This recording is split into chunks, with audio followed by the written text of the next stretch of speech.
जय श्री कृष्ण मित्रों, आपका हार्दिक स्वागत है आपके अपने चैनल प्राचीन ऐतिहासिक कहानियों पर। दोस्तों, आज हम आपको भारत के इतिहास की एक ऐसी वीरांगना की गाथा सुनाने जा रहे हैं जिनका नाम सौंदर्य, साहस, स्वाभिमान और बलिदान का प्रतीक बन चुका है। ये कहानी है मेवाड़ की महारानी पद्मिनी, जिन्हें रानी पद्मावती के नाम से भी जाना जाता है। पद्मावत के अनुसार रानी पद्मावती सिंघल द्वीप, वर्तमान श्रीलंका के राजा गंधर्वसेन की अत्यंत रूपवती और बुद्धिमान पुत्री थी। उनकी सुंदरता और गुणों की चर्चा दूर दूर तक फैली हुई थी, लेकिन उनकी सुखमय जीवन यात्रा अधिक समय तक नहीं चल सकी। जल्द ही दिल्ली के सुल्तान अलाउद्दीन खिलजी के कानों तक भी रानी पद्मावती के अप्रतिम सौंदर्य की चर्चा पहुंची। उसे किसी भी कीमत पर पद्मावती को पाने की लालसा हुई। इसी लालच ने इतिहास के सबसे भीषण संघर्षों में से एक चित्तौड़ के घेराव को जन्म दिया। आखिर क्या हुआ जब अलाउद्दीन खिलजी ने चित्तौड़ पर आक्रमण किया? क्या राजा रतन सिंह अपनी रानी और राज्य की रक्षा कर सके? और कैसे रानी पद्मावती ने अपने आत्मसम्मान और राजपूती आन बान शान की रक्षा के लिए इतिहास का सबसे महान बलिदान दिया? आइए जानते हैं इस अद्भुत, प्रेरणादायक और भावनाओं से भरपूर गाथा को विस्तार से। दोस्तों, आपसे निवेदन है कि वीडियो को लाइक, शेयर, कमेंट और सब्सक्राइब जरूर करें। दोस्तों, जायसी ग्रंथ में पद्मावती की कहानी इस प्रकार वर्णित है। पद्मावती सिंधी राज्य श्रीलंका में ही एक असाधारण रूप से सुंदर राजकुमारी थी। चित्तौड़ किले के राजपूत शासक रतन सिंह ने हीरामन नामक एक बोलने वाले तोते से उनकी सुंदरता के बारे में सुना। एक साहसिक यात्रा के बाद उन्होंने पद्मावती से विवाह किया और उन्हें चित्तौड़ ले आए। रतन सिंह को दिल्ली के सुल्तान अलाउद्दीन खिलजी ने बंदी बना लिया और कैद कर लिया। जब रतन सिंह कैद में थे, कुंभलनेर के राजा देवपाल पद्मावती की सुंदरता पर मोहित हो गए और उनसे विवाह का प्रस्ताव रखा। रतन सिंह चित्तौड़ लौट आए और देवपाल के साथ द्वंद्व युद्ध किया, जिसमें दोनों की मृत्यु हो गई। अलाउद्दीन खिलजी ने पद्मावती को प्राप्त करने के लिए चित्तौड़ को घेर लिया। खिलजी के हाथों हार का सामना करते हुए चित्तौड़ पर कब्जा होने से पहले पद्मावती और उनकी सहेलियों ने जौहर आत्मदाह कर लिया, जिससे खिलजी का पद्मावती को प्राप्त करने का उद्देश्य विफल हो गया और उन्होंने अपनी प्रतिष्ठा की रक्षा की। जौहर के साथ साथ राजपूत पुरुष युद्ध के मैदान में लड़ते हुए शहीद हो गए। हिंदू और जैन परंपराओं में उनके जीवन के कई अन्य लिखित और मौखिक संस्करण मौजूद हैं। ये संस्करण सूफी कवि जायसी के संस्करण से भिन्न हैं। उदाहरण के लिए, रानी पद्मिनी के पति रतन सेन अलाउद्दीन खिलजी की घेराबंदी में लड़ते हुए शहीद हो जाते हैं और उसके बाद वह जौहर करती हैं। इन संस्करणों में उन्हें एक हिंदू राजपूत रानी के रूप में चित्रित किया गया है, जिन्होंने एक मुस्लिम आक्रमणकारी के खिलाफ अपनी प्रतिष्ठा की रक्षा की। 16वीं शताब्दी के कई ग्रंथ मौजूद हैं जो रानी पद्मिनी के जीवन के विभिन्न विवरण प्रस्तुत करते हैं। इनमें सबसे पुराना सूफी संगीतकार मलिक मुहम्मद जायसी द्वारा रचित अवधी भाषा का वर्णन है, जिसकी रचना संभवतः मूल रूप से फारसी लिपि में की गई थी। जिनमें अलाउद्दीन खिलजी द्वारा 1302 ईस्वी में चित्तौड़गढ़ की विजय का वर्णन है। 14वीं और 16वीं शताब्दी के बीच के जैन ग्रंथों में नबी नंदन जेनुधर चिताई चरित्र और रायन सेहरा में रानी पद्मिनी का उल्लेख मिलता है। इसके बाद उनकी कहानी का उल्लेख करने वाली कई साहित्यिक रचनाएं तैयार की गईं। इन्हें 4 प्रमुख श्रेणियों में विभाजित किया गया है। फारसी और उर्दू रूपांतरण 16वीं और 19वीं शताब्दी के बीच मलिक मुहम्मद जायसी की पद्मावत के कम से कम 12 फारसी और उर्दू अनुवाद या रूपांतरण तैयार किए गए। 20वीं शताब्दी में और भी उर्दू संस्करण सामने आए, जो सभी जायसी की प्रेम कविता परंपरा का पालन करते थे। राजपूत गाथाएं 1500 से 89 ईस्वी में हेमराटन ने गोरा बदन पद्मिनी चौपाई की रचना की, जो इस कथा का पहला राजपूत रूपांतरण था और इसे एक सच्ची कहानी के रूप में प्रस्तुत किया। 16वीं और 18वीं शताब्दी के बीच राजपूत सरदारों के संरक्षण में वर्तमान राजस्थान में पद्मावती कथा के और भी राजपूत संस्करण संकलित किए गए। जायसी के प्रेमालाप और विवाह के विषय के विपरीत राजपूत रूपांतरणों ने अलाउद्दीन खिलजी के विरुद्ध अपने राज्य की रक्षा में अपने सम्मान पर जोर दिया। बंगाली रूपांतरण महाकाव्य पद्मावती मध्यकालीन बंगाली कवि अलाओल द्वारा लिखा गया था। 19वीं शताब्दी के उत्तरार्ध से इस कथा के कई बंगाली संस्करण तैयार किए गए। इन बंगाली कथाओं में पद्मावती को एक हिंदू रानी के रूप में चित्रित किया गया है, जिसने एक मुस्लिम आक्रमणकारी के विरुद्ध अपने सम्मान की रक्षा के लिए स्वयं को अग्नि में समर्पित कर दिया। इन विभिन्न साहित्यिक वृत्तांतों के अतिरिक्त लगभग 1500 या मौखिक परंपराओं में अनेक प्रकार की किंवदंतियां पाई जाती हैं। ये समय के साथ विकसित हुई हैं। मौखिक किंवदंतियों और साहित्यिक वृत्तांतों में पात्र और सामान्य कथानक समान हैं, लेकिन विशिष्टता और विवरणों को व्यक्त करने के तरीके में भिन्नता है। मौखिक संस्करण सामाजिक समूह के दृष्टिकोण को दर्शाते हैं, जबकि प्रारंभिक साहित्यिक संस्करण लेखक के दरबारी संदर्भ को दर्शाते हैं। रामया श्रीनिवासन के अनुसार रानी पद्मिनी के बारे में मौखिक और लिखित किंवदंतियां संभवतः एक दूसरे को प्रभावित करती थीं। उनके जीवन का प्रत्येक संस्करण श्रोताओं या संरक्षक की संवेदनशीलता से प्रभावित था। मुस्लिम संस्करण अलाउद्दीन खिलजी के नेतृत्व में दिल्ली सल्तनत द्वारा चित्तौड़ की विजय का वर्णन करते हैं, जबकि हिंदू और जैन संस्करण पद्मिनी के जीवन में दिल्ली के सुल्तान के प्रति स्थानीय प्रतिरोध का वर्णन करते हैं। जेसी संस्करण में पद्मावती को सिन्हालाक श्रीलंका का सिंगल साम्राज्य नामक द्वीप राज्य के राजा गंधर्वसेन की पुत्री बताया गया है। एक तोता चित्तौड़ के राजा रतनसेन को पद्मावती और उनकी सुंदरता के बारे में बताता है। तोते के वर्णन से रतनसेन इतने प्रभावित होते हैं कि वे अपना राज्य त्याग देते हैं, तपस्वी बन जाते हैं और तोते के पीछे पीछे 7 समुद्र पार करके द्वीप राज्य पहुंच जाते हैं। वहां उनकी मुलाकात पद्मावती से होती है। वे बाधाओं को पार करते हैं और उन्हें पाने के लिए अपने प्राण जोखिम में डालते हैं। वे सफल होते हैं, उनसे विवाह करते हैं और उन्हें चित्तौड़ ले आते हैं, जहां वे फिर से राजा बन जाते हैं।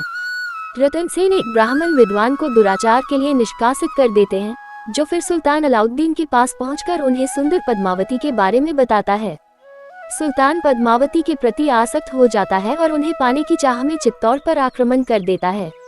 इसी बीच रतनसेन एक प्रतिद्वंद्वी राजपूत शासक के साथ एक अन्य युद्ध में मारे जाते हैं। पद्मावती आत्मदाह कर लेती है। इस प्रकार अलाउद्दीन ने इस्लामी राज्य के लिए चित्तौड़ पर विजय प्राप्त कर ली, लेकिन अलाउद्दीन अपने व्यक्तिगत लक्ष्य में असफल रहा। इस सबसे पुराने ज्ञात साहित्यिक संस्करण का श्रेय जायसी को दिया जाता है, जिनके जन्म और मृत्यु का वर्ष स्पष्ट नहीं है। वे बाबर के शासनकाल में रहते थे, जो दिल्ली सल्तनत का अंत करने के बाद मुगल साम्राज्य की स्थापना करने वाले इस्लामी सम्राट थे। जायसी की रचनाएं भारतीय उपमहाद्वीप में सूफी परंपरा के माध्यम से फैली। पद्मावती पर जायसी की रचनाओं से व्युत्पन्न विभिन्न संस्करण 16वीं और 19वीं शताब्दी के बीच रचे गए और ये पांडुलिपियां सूफी परंपरा में मौजूद हैं।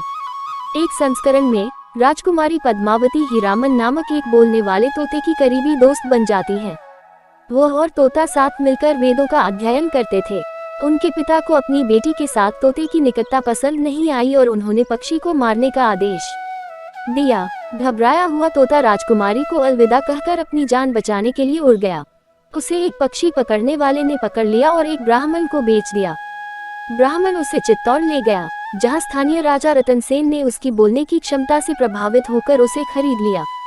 तोते ने रतनसेन के सामने पद्मावती की सुंदरता की बहुत प्रशंसा की, जिससे रतनसेन ने पद्मावती से विवाह करने का निश्चय कर लिया। उन्होंने नाथ योगी के रूप में अपना राज्य छोड़ दिया। तोते के मार्गदर्शन और अपने 16,000 अनुयायियों के साथ रतनसेन 7 समुद्र पार करके सिंघल पहुंचे। वहां उन्होंने पद्मावती को पाने के लिए एक मंदिर में तपस्या शुरू की।